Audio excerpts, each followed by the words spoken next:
ملت غیور افغانستان.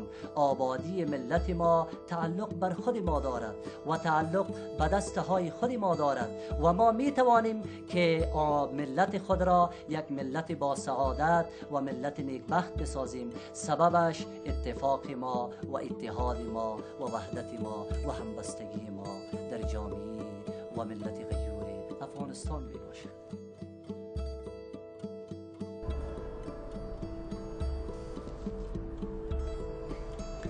څرنګه چې تاسو پوهیږئ روغتیا یوه لویه شتمني ده او زه د یو ځوان ډاکټر په حیث خپلو وطنوالو ته په صادقانه ډول خدمت کوم او له تاسو وطنوالو څخه هم هیله لرم چې زما په شان صادقانه خدمت وکړئ وطنوالو ته او ځکه چې د دې وطن راتلونکی زموږ په لاس کې دی.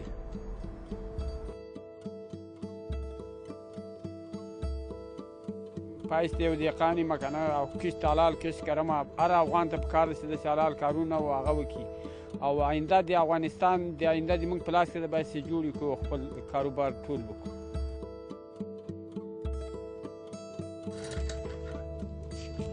من حیث یک کسبکار برای مردم خود خدمت میکنم و شما هم میخواهید برای مردم و ملتتان خدمت کنید چون آینده ملت در دست شماست.